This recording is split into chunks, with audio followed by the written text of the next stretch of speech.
নমস্কার, দেখছেন talk to Bangla. আমি অভিষেক রয়েছে আপনাদের সাথে। এই মুহূর্তে যে খবর নিয়ে উপস্থিত হয়েছি, চন্দ্রবাবু নাইডু এই মুহূর্তে সরাসরি কোথাও গিয়ে মোদী সরকারের মধ্যে নিজের অবস্থানটা কমানোর কোনো মতেই পক্ষপাতী নয়।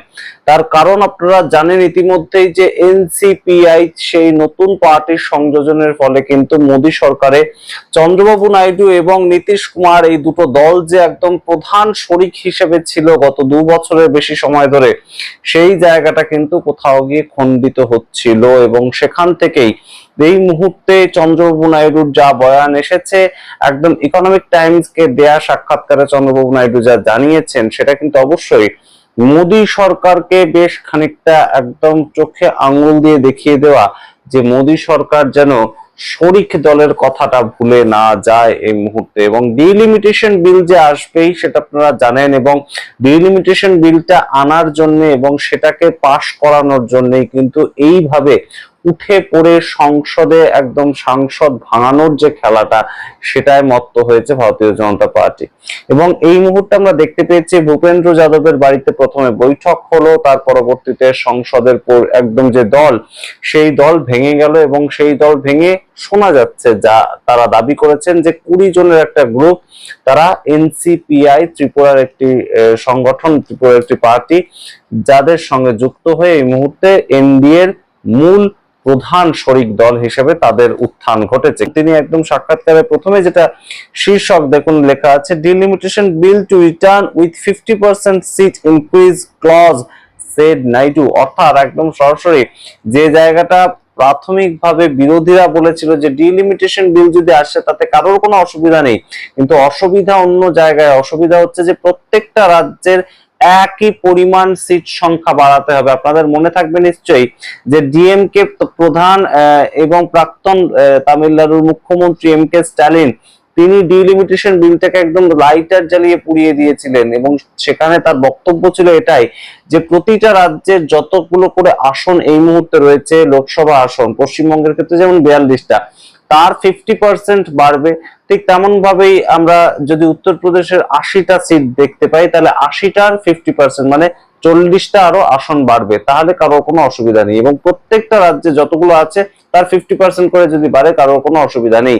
কিন্তু যে জায়গাটা বিরোধীদের সমস্যা ছিল, বা বিরোধীরা মূল যে জায়গাটা আটকানোর চেষ্টা করছিল এটাকে, যে বিজেপি যে সমস্ত রাজ্যে স্ট্রং, সেই সমস্ত রাজ্যে হঠাৎ করে জনসংখ্যার দোহাই দেখিয়ে সেটা 50% বাড়বে, আর অন্যান্য রাজ্যে যেখানে বিজেপি স্ট্রং নয়, সেখানে সেটা 50% বাড়বে না সিট সংখ্যা, সেটা হতে দেব না আমরা। এই জায়গা থেকেই একদম চন্দ্রবাবু নাইডু মনে করিয়ে দিচ্ছেন যে না, এবারে যে ডিলিমিটেশন বিলটা আসবে সেটা কিন্তু 50% সিট বৃদ্ধি করেই আসবে। অর্থাৎ কোথাও গিয়ে সরকারের যদি সেটা ইচ্ছাও না থাকে, তাহলেও যাতে সরকার সেটা চাপে পড়ে, অন্তত শরিকদের চাপে পড়ে করতে বাধ্য হয়, সেই জায়গাটায় আগে ভাগে একদম মনে করিয়ে দিচ্ছেন কি চন্দ্রবাবু নাইডু। আজকের এই বিস্তারিত প্রতিবেদন শেষ অবধি দেখুন, বিভিন্ন পার্সপেক্টিভ তুলে ধরবো ডিলিমিটেশন বিল এবং এই মুহূর্তে চন্দ্রবাবু নাইডুর অবস্থান এবং সরকারের অবস্থান কি, সমস্তটা নিয়ে আপনাদের এই প্রতিবেদন প্রস্তুত করবো আপনাদের সামনে। তার আগে অবশ্যই টক টু বাংলা ইউটিউব চ্যানেলকে সাবস্ক্রাইব করুন, আমাদের জয়েন বাটন ক্লিক করে মেম্বারশিপ নিতে পারেন।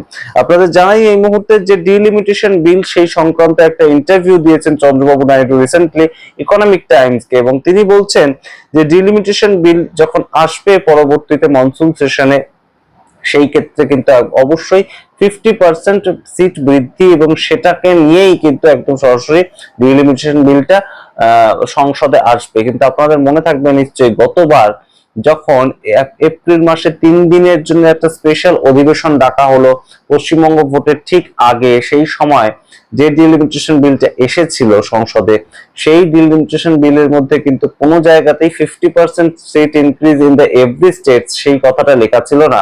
এবং ডিএমকে সাংসদরা যখন বারংবার এটাকে নিয়ে প্রতিরোধ করেছিল, সবচেয়ে বেশি প্রতিরোধ তারাই করেছিল, এবং তারা যখন প্রতিরোধ করছিল তখন অমিত শাহ হঠাৎ উঠে দাঁড়িয়ে বলেন তাদেরকে শান্ত করার জন্য, এই 50% লেখাটাই যদি আপনাদের মূল সমস্যার জায়গা থেকে থাকে, তাহলে 1 ঘন্টা সময় দিন, আমি এক্ষুনি দপ্তরে যাচ্ছি, একটা লাইন অ্যাড করে নিয়ে চলে আসছে। আপনারা ভাবুন যে দেশের সরকার এইভাবে যদি বিল ইন্ট্রোডিউস করে যে একজন ব্যক্তি দপ্তরে যাবেন, তার ডিসিশনের উপরে একটা বিলের মধ্যে একটা লাইন অ্যাড হবে, সেটা নিয়েও রীতিমতন কিন্তু তখন সমালোচনার ঝড় বয়েছিল। কিন্তু এই মুহূর্তে চন্দ্রবাবু নাইডুর বক্তব্য অনুযায়ী কিন্তু সরাসরি প্রত্যেকটা রাজ্যের ক্ষেত্রেই একদম ডিলিমিটেশন বিলটা সমানভাবে লাগু করতে হবে, এবং সেটাই তিনি কোথাও জানিয়ে দিচ্ছেন।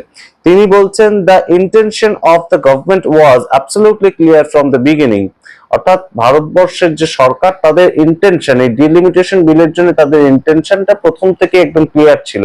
কি ইন্টেনশন ছিল? তিনি বলছেন, the government stated it on the floor of the house that there will be 50% increase of seats across the states and proportion of seats will not change। অর্থাৎ সিটের যে প্রপোর্শন, আসন সংখ্যার যে প্রপোর্শন, সেটা চেঞ্জ হবে না এবং 50% করে সিট বৃদ্ধি হবে। এটা যদি আদপেই সরকারের ইন্টেনশন হয়, তাহলে তো বিরোধীদের বিরোধ করার কোনো জায়গায় ছিল না। সরকার কেন সেই বিষয়টা একদম বিলের মধ্যে লিখে আনলো না, এইটাই তো ছিল বিরোধীদের প্রশ্ন। তা না হলে তো ডিলিমিটেশন নিয়ে কারোর কোনো আপত্তি নেই। আপনারা বহু লোকেই বলেছেন যে ডিলিমিটেশন নিয়ে কারো কিছু আপত্তি কেন থাকবে। সত্যি কারোর কোনো আপত্তি থাকার কথা নয়। 543টা সংখ্যা যদি 800 হয় এবং সেটা জনসংখ্যাটা একদম গোনা হয়ে যাবে, ভারতবর্ষে বর্তমানে কত জনসংখ্যা সেটার পরবর্তীতে এই ডিলিমিটেশন বিলটা যদি আসে, কারণ এক একটা যে সংসদ ক্ষেত্র ঠিক করা হয়, সেখানে কত মানুষ আছেন, সেখানে কত ভোটার আছেন, তার ভিত্তিতে এক একটা লেজিসলেটিভ অ্যাসেম্বলি ঠিক করা হয়। এবং সেই জায়গা থেকে 7খানা বিধানসভা ক্ষেত্র নিয়ে এখন বর্তমানে ভারতবর্ষের যা স্ট্রাকচার, সেখানে 7খানা বিধানসভা ক্ষেত্র নিয়ে মোটামুটি 1খানা লোকসভা কেন্দ্র ঠিক হয়। কিন্তু সেই 7খানা বিধানসভা ক্ষেত্রে এই মুহূর্তে যদি জনসংখ্যা বৃদ্ধি হয়ে যায় এবং জনগণনার পর দেখা যায় যে এখানে 7খানা বিধানসভা নিয়ে একটা লোকসভা রাখলে হবে না, বরঞ্চ 4খানা বিধানসভা নিয়ে 1খানা লোকসভা রাখতে হবে, তাহলে সেটাই করতে হবে। এইটা ছিল বিরোধীদের দাবি। এবং যতজন করে এমপি সংখ্যা রয়েছে, সেই এমপি সংখ্যার ক্যাপাসিটিটাকে 50% হারে বাড়াতে হবে। অর্থাৎ পশ্চিমবঙ্গের ক্ষেত্রে 42 জন এমপির মধ্যে আরো 50% বাড়িয়ে সে সংখ্যাটা করা হবে 63। এই হচ্ছে হিসেবটা, 21 জন বাড়বে, এই হচ্ছে হিসেব, এবং 50% বাড়বে, এটাই নাকি গভর্নমেন্টের ইন্টেনশন ছিল।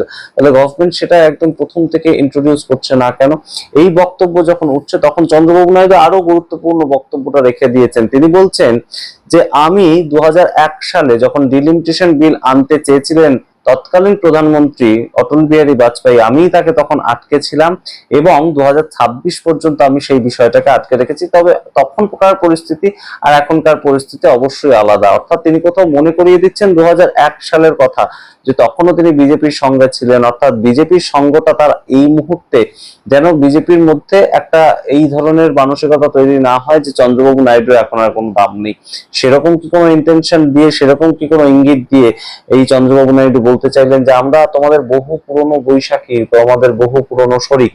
আমরা জানি না, তবে এই কথা উঠে আসছে যখন, তখন অবশ্যই আরেকটা মন্তব্য করতে হয় যে এই মুহূর্তে সূত্র মারফত যা খবর উঠে আসছে যে ডিলিমিটেশন বিলটা মনসুন সেশনে সরকার আনবে ঠিকই, কিন্তু তাতে কোনো ধরনের কোনো চেঞ্জ তারা করবে না। অর্থাৎ মাথা নোয়াবে না মোদী সরকার, যেটা বিরোধীরা বলছে সেটা তারা মেনে নেবে না অত সহজে। তাহলে অবশ্যই ডিএমকে অন্তত বলার সুযোগ পাবে যে আমরা এর আগের সেশনে যখন ডিলিমিটেশন বিলটা এসেছিল তখন এটার বিরোধিতা করেছিলাম বলেই এই 50%-এর যে লাইনটা, সেটা এই নতুন বিলে লেখা আছে।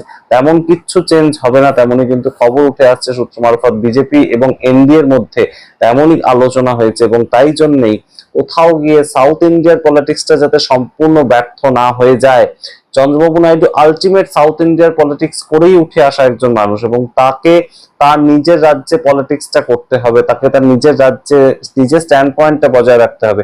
সেটা যদি না করা যায়, তাহলে কিন্তু তিনি তার পপুলারিটিটা হারাবেন। এবং সেই জন্যই কোথাও গিয়ে সরকারকে একদম মনসুন সেশন স্টার্ট হওয়ার আগে এনসিপিআই জয়েন করে যখন সরকার নিজেদের ক্ষমতা বাড়াচ্ছে, উদ্ধব ঠাকরের বিভিন্ন যে দলের এমপিরা, তারা যেমন ভাবে একদম যুক্ত হওয়ার একটা কথাবার্তা চলছে, এনসিপি থেকে যুক্ত হওয়ার কথাবার্তা চলছে, তখন চন্দ্রবাবু নাইডু যেন নিজের কথাটা একটু আগে থেকে জানান দিয়ে রাখলেন যে তার কথার গুরুত্ব আছে এনডিএ তে অন্তত। আপনারা সামগ্রিক রিপোর্টের ভিত্তিতে কি মনে করেন অবশ্যই কমেন্ট বক্সে কমেন্ট করুন। এই যে ডিলিমিটেশন বিল, সেটা আসলে কি কোথাও গিয়ে এই মুহূর্তে ভারতীয় জনতা পার্টির যে প্ল্যান, যে তারা পর পর প্রত্যেকটা ভোটে তাহলে জিতেই যাবে, তাদেরকে আর কেউ হারানোর সময় থাকবে না, হারানোর জায়গায় থাকবে না, সেটা কি একদম বাস্তবায়িত হবে, নাকি কোথাও গিয়ে একদম যেটা বলছেন চন্দ্রবাবু নাইডু যে ইন্টেনশন সাফ, হ্যাঁ একদম প্রত্যেকটা রাজ্যে 80-র জায়গায় 120 হবে, 42-এর জায়গায় 63 আবার 50% করে আসন বাড়বে, তেমন হবে, নাকি বিজেপি যেখানে যেতে সেই সমস্ত রাজ্যের ক্ষেত্রে 50% হবে? আপনারা কি মনে করেন অবশ্যই কমেন্ট বক্সে কমেন্ট করে দেখতে এখন টপ টু বাংলা। অবশ্যই টপ টু বাংলা ইউটিউব চ্যানেলকে সাবস্ক্রাইব করুন এবং বলুন যে চন্দ্রবাবু নাইডুর এই যে আকস্মিক পরিবর্তন, এই যে আকস্মিক, তার একটু জানান দেওয়ার ইচ্ছে যে আমি আছি, আমি এনডিএর অন্যতম শরিক, 2001 সালেও ছিলাম, এটা একটা নতুন ভাবে ডেভেলপমেন্ট নয় কি? রাজনৈতিক ভাবে চন্দ্রবাবু নাইডু এই যে 20 জন সাংসদ হঠাৎ করে এনসিপিআই দিয়ে সাপোর্ট করলেন, সেখানে ধাক্কা খেলেন সবচেয়ে বেশি কি চন্দ্রবাবু নাইডু? কারণ নীতিশ কুমারের এই মুহূর্তে রাজনৈতিক ভবিষ্যৎ আর বিশেষ কিছু নেই। তো চন্দ্রবাবু নাইডু সবচেয়ে বেশি থ্রেট নয় কি এটা? কি মনে করেন অবশ্যই দেখার অপেক্ষা রইলাম। অবশ্যই ডক্টর বাংলা ইউটিউব চ্যানেলটিকে জয়েন করে আমাদেরকে সাপোর্ট করতে পারেন। ধন্যবাদ।